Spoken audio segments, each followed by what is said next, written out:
हमारे तो मैंने तो कहीं नहीं सुना कि हिंदू धर्म ग्रंथ में कहीं लिखा हुआ था कि हमारे अंदर डाइवोर्स का कोई सिस्टम है, नहीं था ना। लेकिन हमने एक्सेप्ट किया ना, कर लिया ना एक्सेप्ट डाइवोर्स। इसी तरीके से तुम भी एक शादी एक्सेप्ट कर लो। क्यों चाहिए तुम्हें 4-4 शादियां करना? 4-4 शादी करो, 100 बच्चे पैदा करो, 50 बच्चे छोड़ दो पंचर बनाने के लिए, 10 चोरी करने के लिए, और जो 2-3-4 बच्चे हुए हैं उनको सरतन से जुदा करने के लिए, ये करने के लिए, वो करने, दुनिया भर के क्राइम करने के लिए। All India Muslim personal law board जिसकी जैसी सोच है उसे हम बदल नहीं सकते।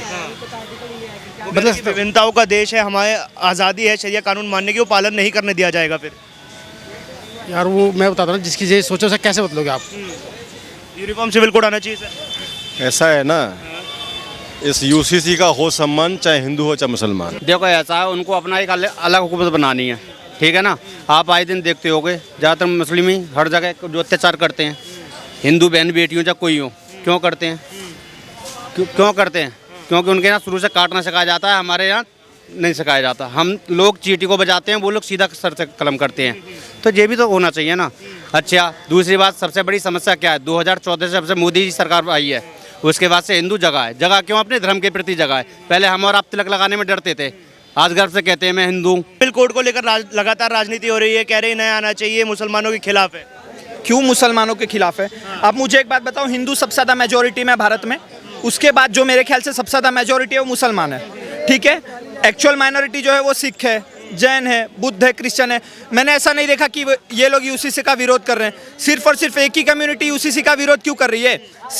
जब सीए एनआरसी की बात चल रही थी, जब लोगों पूरे भारत की जनता से सबूत मांगा जा रहा था, तब ये लोग जाके शाहीन बाग में बैठ गए बिरयानी खाने कि नहीं नहीं हमें इक्वलिटी चाहिए, जिस तरीके से सब भारतीय लोग भारत में रह रहे हैं उसी तरीके से हमें भी अधिकार चाहिए। और अब वही जब यूसीसी की बात हो रही है, जब सबको समान अधिकार देने की बात हो रही है, तब ये लोग उसके विरोध में जाकर खड़े हो गए। अब इनसे पूछोगे कि तुम संविधान के साथ हो या धर्म के साथ, तो बोलेंगे नहीं हम धर्म के साथ है। कुछ लोग बोल भी देंगे कि हम संविधान के साथ है, संविधान के लिए जान दे देंगे। तो उसी संविधान में तो लिखा है यूसीसी को लाना चाहिए, फिर ये लोग उसकी विरोध क्यों कर रहे हैं? उसके खिलाफ जाकर क्यों कर रही है? यही सब प्रोपोगेंडा बस्ट करने का काम बीजेपी सरकार कर रही है।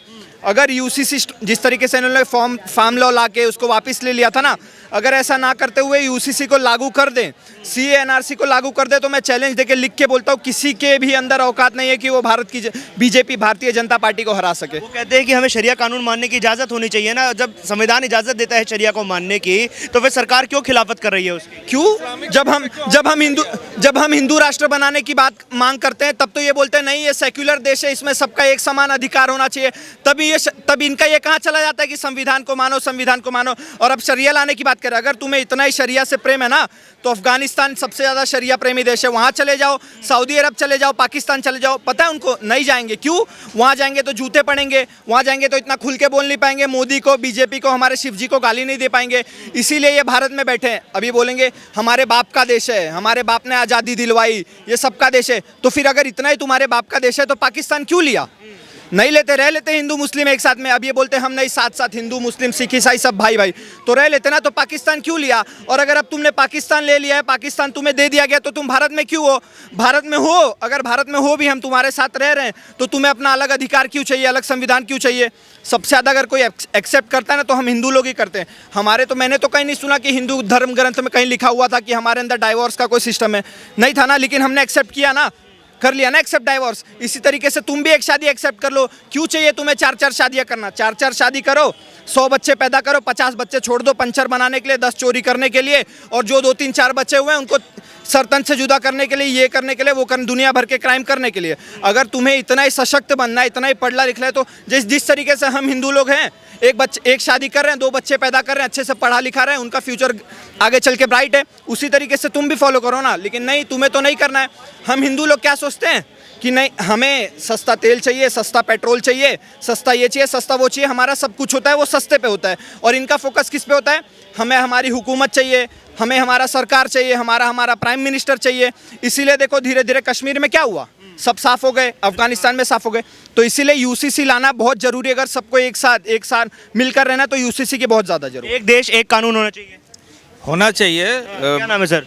मेरा नाम चंदन कुमार हुआ। बताइए, क्या कहा जा रहा है कि मुसलमानों के खिलाफ हो जाए, शरिया कानून का पालन करना चाहते हैं, वो नहीं करने देगी सरकार? नहीं, ये तो प्रोपगंडा है। ये तो मुसलमान भाइयों को भी समझना चाहिए कि जैसे हिंदुओं में भी बहुत सारी कुप्रथाएं थी, लेकिन कानून बना के उसको समाप्त किया गया। पहले समाजसेवी लोग करते थे, लेकिन गुलाम भारत में भी, फिर आज़ाद भारत में भी बहुत सारे कानून बना के, जो शुरुआत में हिंदू धर्म के धर्मावलंबियों को नहीं पसंद थे, फिर भी लागू किया गया। लेकिन कालांतर में आज सपना सा लगता है कि सती प्रथा का भी हिंदू धर्म का अंग हुआ करता था। दहेज प्रथा भी लगभग उन्मूलन के कगार पे है, जहाँ लड़कियां शिक्षित हो रही हैं। तो मुसलमान भाइयों को भी समझना चाहिए, लेकिन यूसीसी के पक्षधरों को भी ये कन्विंस करना चाहिए लोगों को कि भारतीय संविधान में एक और बात है, अनेकता में एकता। तो वो डाइवर्सिटी जो अनेकता है वो भी कहीं खत्म ना हो, क्योंकि भारत की मूल आत्मा भी वही है, अनेकता में एकता। तो सांस्कृतिक रूप से हम अलग हो सकते हैं, लेकिन तिरंगा और भारतीय संविधान के नीचे ही सबको सेटल करना होगा अपने अपने प्रॉब्लम को। इस अनेकता वाली चीज़ को, डाइवर्सिटी को, जो सांस्कृतिक रूप से मणिपुर, नागालैंड या कई आदिवासी बहुल क्षेत्र में जो हमारी पहचान अलग है, जनजातीय पहचान अलग है, उसको भी खत्म नहीं किया जाना चाहिए। विभिन्नताओं का देश है, विभिन्नताएं भी तो खत्म हो सकती है यूनिफॉर्म सिविल कोड आया तो। विभिन्नताओं का देश भारत ही है ना। 80% हिंदू है, तो अभी तक तो कोई ऐसा कुछ नहीं हो गया कि हिंदू राष्ट्र बन गया या इनका आज़ादी छिन गई, नहीं हुआ ना ऐसा। लेकिन जहाँ पे इनकी मेजोरिटी हुई वहाँ पे छिन गए ना, वहाँ पे लोगों ने कन्वर्जन कर लिया ना। हमारे भारत में हिंदुओं ने तो ऐसा कुछ नहीं किया है कि तुम आटा बोरी ले लो, सीमेंट ले लो, उससे तुम कन्वर्जन कर लो, या तुम्हारे गले पे तलवार रख के कन्वर्जन करा लेंगे। नहीं ना, हमने ही बोला ना कि पूरा ये हमारा भारत एक परिवार है या पूरा देश एक कुटुंब है। ये तो हमारा ही नारा है ना, तो हमारे से किसी को खतरा नहीं है। और यूनिफॉर्म सिविल कोड की बात, तो उसमें ऐसा कुछ नहीं लिखा गया है कि तुम कुर्ता मत पहनो, तुम पैजामा मत पहनो, तुम मदरसा मत जाओ, तुम मस्जिद मत जाओ, तुम पूजा पाठ मत करो। नहीं, ये सिर्फ और सिर्फ सिविल के लिए है कि जो तुम 4 शादियाँ कर रहे हो वो 4 शादियाँ बंद कर दो। शिक्षा के लिए जो तुम मदरसे में जाके एक प्रॉपर वो पढ़ रहे हो, उसमें सब कुछ अच्छी चीज़ें लाई जाए। उसी तरीके से कुछ ना कुछ बदलाव हिंदुओं में भी होगा। तो तुम अगर तुम्हें इतना ही कुछ किसी चीज़ से दिक्कत है, तो तुम पूरे तरीके से बिल को आ जाने दो, अच्छे से उसको पढ़ लो, उसके ड्राफ्ट को चेक कर लो। उसके बाद अगर तुम्हें कुछ कमी आए तो उसके लिए आवाज़ उठाओ। अब तुम बेफालतू का, तुम्हें कुछ पता नहीं है, साल भर पहले से जाके शाहीन बाग में बैठ के बिरयानी खाओगे, तो ये सही नहीं है ना। इससे देश की जो भी सुरक्षा नीति है वो बिगड़ती है। तो ये चीज़ इनको समझने वाली बात है। हम तो समझ चुके हैं काफ़ी अच्छे तरीके से। यूनिफॉर्म सिविल कोड आना चाहिए सर। हाँ जी, आना चाहिए। कहा जा रहा है कि मुसलमानों के खिलाफ है। क्यों खिलाफ है? All India Muslim personal law board जिसकी जैसी सोच है उसे हम बदल नहीं सकते हैं। बदल सकते हैं। विभिन्नताओं का देश है, हमारे आज़ादी है, शरिया कानून मानने की, वो पालन नहीं करने दिया जाएगा फिर। यार वो मैं बताता हूँ, जिसकी जैसी सोचो उसे कैसे बदलोगे आप? यूनिफॉर्म सिविल कोड आना चाहिए सर। ऐसा है ना, इस यूसीसी का हो सम्मान, चाहे हिंदू हो चाहे मुसलमान। All India Muslim personal law board कह रहा है कि ये मुसलमानों के खिलाफ चला जाए, हम लागू नहीं होने देंगे इसे। वो तो बहुत कुछ कहता है, बहुत कुछ कहता है। कानून कहाँ अपने भारत में है? हाँ जी सर। पाकिस्तान में 3 तलाक कानून कहाँ? पाकिस्तान तो कट्टरपंथी मुस्लिम देश है, लेकिन हमारे भारत में है। तो इस बात को मुसलमान क्यों नहीं समझते? भाई भारत का मुसलमान क्यों नहीं समझता? हमें शरिया कानून पालन करने का भी तो हक है, हमारी किताब, हमारे कुरान कहती है ऐसा। अरे साहब एक बताओ, उनकी भी तो शरिया का और क्या नाम है, कुरान वही है, कोई अलग थोड़ी है। धर्म एक है, अलग है क्या? एक ही है ना भाई। उनका अपना मुस्लिम धर्म है, तो सब चीज़ एक ही होंगी। जैसे हमारा हिंदू धर्म है, हम भागवत गीता रामायण एक ही है ना। हम किसी स्टेट के हैं, चाहे है तो एक ही ना। तो ऐसे उनको मानना चाहिए। पाकिस्तान में नहीं है तो भारत में भी मानना चाहिए कि नहीं हो। एक देश एक संविधान, बस सीधा एक देश एक संविधान। देखिए, पहली चीज़ एक और सुन लीजिए आप। पहले 3 तलाक आया था, उसका विरोध हुआ, ठीक है। 3 तलाक को कितने मुस्लिम कंट्रियों में पहले से चलाया जा रहा है, हिंदुस्तान में आने का विरोध हुआ। अब अगर बात आती है यूसीसी के ऊपर, कानून के ऊपर, तो कानून सबके लिए एक क्यों ना होना चाहिए, ये भी एक बड़ा मुद्दा है ना। अगर मुस्लिम पर्सनल लॉ बोर्ड ये कह रहा है कि ये हम नहीं मानेंगे इसको, तो उसका रीज़न उनका पहले 3 तलाक वाले पर भी क्लियर हो गया ना, कि जब वो 3 तलाक पर नहीं एग्री हैं, उनकी अपनी बहू बेटियों को वो इंसाफ दिलाने के लिए एग्री नहीं है, तो फिर ये तो बहुत बड़ा मुद्दा है उनके लिए, कानून मानना।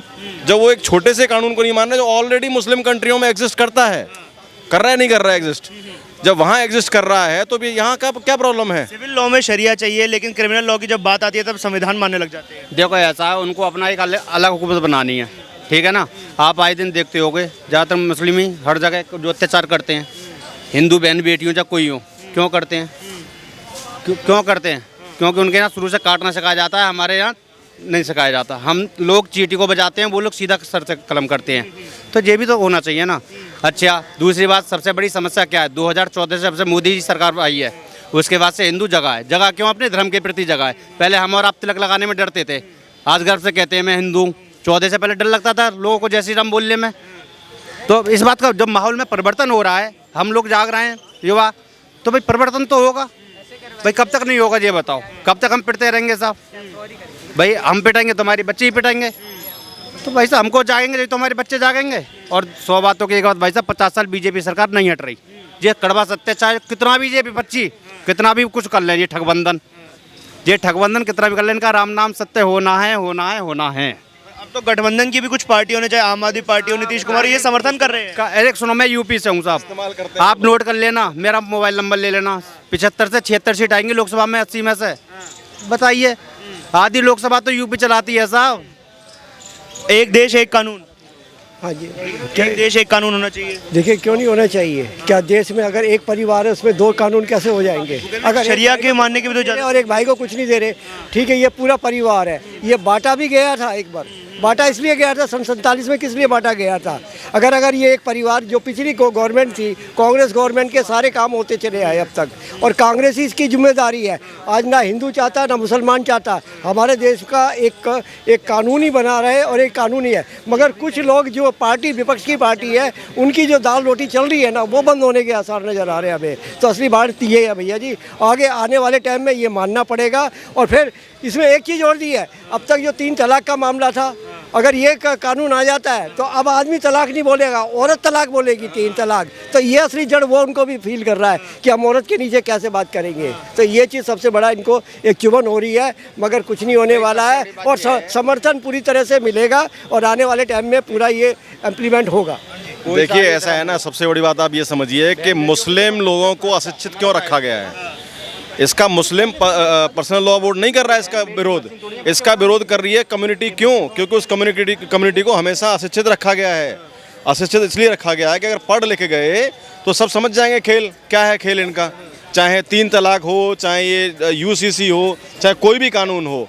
अब मदरसों में आप यूपी में जाके देख लीजिए, असम में जाके देख लीजिए, कंप्यूटर की क्लासें पढ़ाई जा रही हैं।